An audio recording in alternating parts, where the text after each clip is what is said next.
Hi. Sorry. Oh, starting the videos is the worst. Hi, I'm Michaela, your favorite micro YouTuber. Clocking in at 50 subscribers right now. Thank you guys. I love each and every one of you, but not too much. When I'm filming my videos, I sometimes forget that my goal is to make like a 10-minute video, not a 3-hour long podcast. I just go.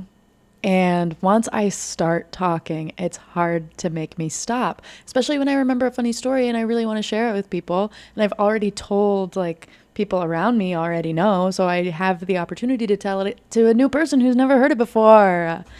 My boyfriend's constantly being like, after I finish a story, he'll be like, even better the second time. And I'm like, I've already told you that story. How? We've only been together 2 years and I'm already repeating myself too much. Anyways, see, and this is what I mean. And this is exactly what I mean is this intro was just going to be 30 seconds and now I'm already at the 2-minute mark on my camera. But anyways, I am long-winded and a lot of times there are clips in my videos that I don't want to fully delete, but I also can't quite keep them in the video because it's just like too much and too unrelated. I'm going to start kind of posting, I guess, like my outtakes, things that I didn't put in the final cut of my videos for time's sake and like, I guess, attention's sake is just me going la la la. This will be more of just me talking, telling stories, that I cut out of my videos previously. You don't need to watch the video that they were cut from. That you need absolutely zero context to understand the like outtake, if you will. But I will have, oh crap, I can never remember which corner it's in because I know that the video gets flipped or something. Whatever corner those little links come up in, I'll have like whatever video it was cut from, if you even care. If you even care. Originally, I was thinking that I could... This is about to be the most embarrassing thing I've ever said on camera. With my 50 subscribers. Originally, my idea was that my like outtakes would be members perks. When I get enough subscribers, I could do like a members thing and you could pay like, I don't know, like $3 a month or something. And one of the videos that you would have access to would be like my outtakes where I just talk and tell stories and stuff. And I thought that would be fun. But also it seems weird to hang on to them for like, if it takes me like 2 years to even get to that point or 3 years or even longer, I thought it would be weird if I then upload an outtake from a video that I had posted 5 years ago. And you'd be like, wow, you've been hanging on to this one. So I'm posting them now publicly. Embarrassing. But that's what I'm doing. Hey, guess what? Embarrassing every time I post a public video, literally ever. But anyways, that's what I'm doing. That's what this is. And roll that beautiful bean footage. I sat down and I made a couple of sketches for the invites and save the dates just to have like a couple of ideas.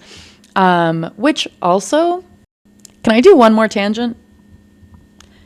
One more, please. One time I was interviewing for an in-house design job. This was back in Virginia. During my interview, they asked me like what my design process was like. And I was like, oh, I typically like to start with a sketch so I can see like what ideas are working and what ideas aren't before I start actually designing stuff. They were like, okay, that seems like it would take a lot of time. And I was like, no, it's like really, it's efficient for me because I'm not wasting time. I'm immediately figuring out my ideas, figuring out which works and what doesn't. I'm not wasting time once I get into like my Illustrator program. I know what to do. And they were like, this is a fast-paced work environment. And I was like, girl, I know. End interview. Next, they wanted me to do like a test design for them. They wanted me to create like a flyer with like front and back that was similar to what they work on. I bring it into them and They liked it. They had some critiques. They were pretty much a lot of like small things. Nothing like this sucks. It was all a lot of small things. But anyway, they did tell me that it was between me and one other person. And they told me before I left that little meeting, they said, your Photoshop skills are better than some of the people that we have like currently staffed here. And I said, so I got the job, right? A week later, they emailed me and they were like, hey girl, so we did hire the other person. But yeah, they were like, we went with the other guy because he doesn't sketch before opening Illustrator. He just gets into it. And I was like, good for him. And I bet he wastes a lot of time getting in there trying to figure out what he's going to do. Whatever. Listen, I was convinced after I brought in like my sketches, I'd had like 2 interviews with them. I brought in like my finished like design test for them, whatever. And they were like gassing me up so much. I was like, I got this job. I went out and bought work clothes to wear there, which sucked because it was like one of those places where you have to wear like dress pants and like blazers. So I like went out and bought a bunch of like work clothes because I was positive I got the job. After you say I'm better than some of the people on staff, how could I possibly misinterpret that? Whatever. Anyways, now looking back, I'm really glad I didn't get the job because it was a pretty big catalyst for me moving up to New England.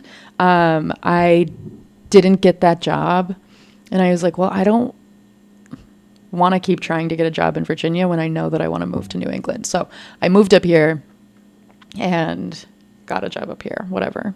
And I love it up here. I met my boyfriend like shortly after not getting that job.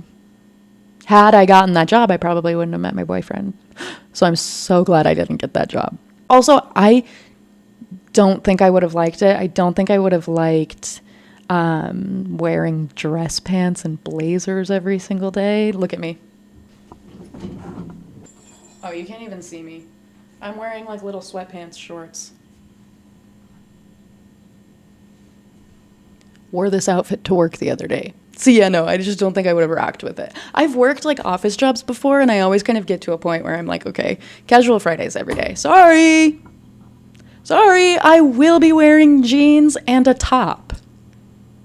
And when I say top, I mean like I'm not going to wear like a t-shirt unless it's the business's t-shirt, in which case, I'm not allowed to wear your merch. Messy apartment reveal.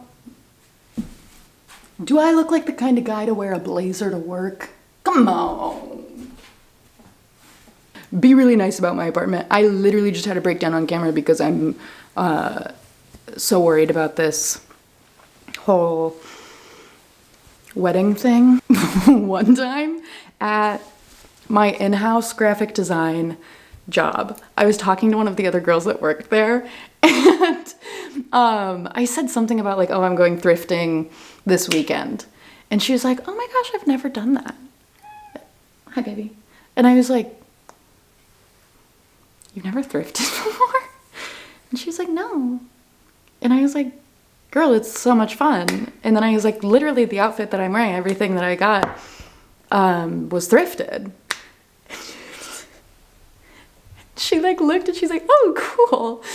And then I like actually looked at what I was wearing and I was like, and you can tell. And actually you can kind of tell that I'm the kind of person who's only wearing an outfit built from thrift store. You can tell, especially at my 9-to-5 office job where everybody was wearing pretty nice clothes. And I literally was about to brag about this shirt that I thrifted that's so nice. And I was like, oh, it's actually not. It's not actually the flex that I thought it was. Anyways, don't you love these little shorts? Bowie is actually scratching at the pantry again. Oh yeah, guess what? I haven't eaten since breakfast again. My bad. It's only like 7 p.m. right now, so it's not like a huge deal, but he is starting to do that little whiny meow that he did the other day. Oh, you know what? Actually, to be honest, I took one bite of my breakfast and it kind of was really gross, so I threw it out of my window. So I actually didn't. I keep forgetting. My dad, the other day, I was telling him, I was like, I keep forgetting about dinner until like you text me asking me what my plans are. Keep forgetting to eat. And he was like, set an alarm on your phone. And I was like, oh, yeah, that's not a bad idea. And then I forgot. I completely forgot to do that. And so then I was telling my mom about how Bowie was like reminding me to eat by scratching on the freaking refrigerator. And she was like, hey, girl, just set an alarm on your phone. And I was like, oh my gosh, yeah, dad said the same thing. I forgot. I completely forgot to do that. And now I'm telling you. I took one bite of my breakfast this morning and then threw it away. I threw it outside though, so animals can eat it. Does that make it better? I didn't waste it. So yeah, actually, I haven't eaten anything today. I do have... These things are crack. I do have these. I've eaten about 2 of them today. They're little like chocolate, salted, sea salt, caramel, chocolate bites.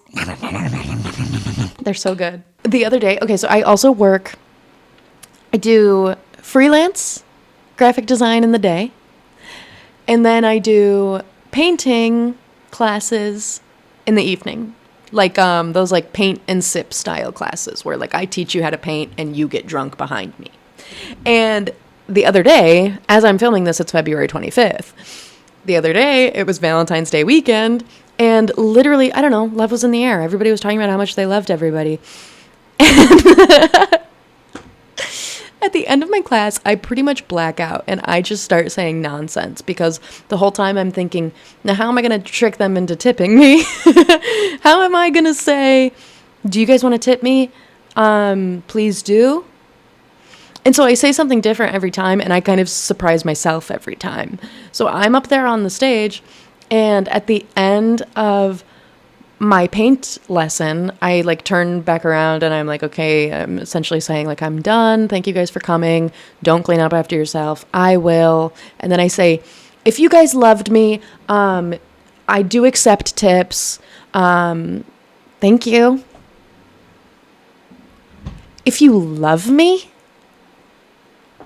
they knew me for an hour. Maybe it was 2-hour class. Which is enough time. That's enough time to get to know me. And at least know you love me. But no, really, if you love me, I literally, while I was on stage, while I was finishing that sentence, I was like, oh, if you love me?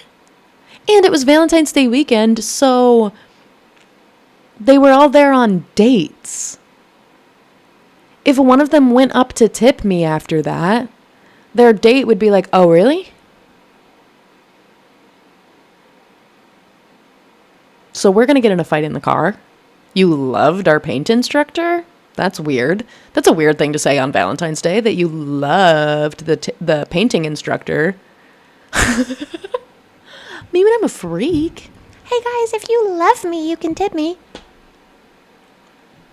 And then, just to add insult to injury, nobody tipped me. You guys are going to make me sick. That's cruel.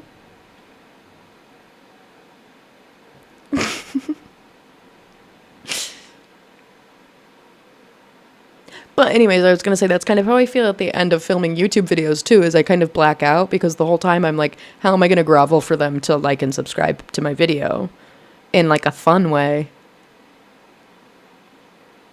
and not in a dorky way. And I don't think there's a way to do it. I think that I just won't do it anymore because it's embarrassing. And at this point, I believe I have 6 subscribers. Anyways, if you love me, you can subscribe.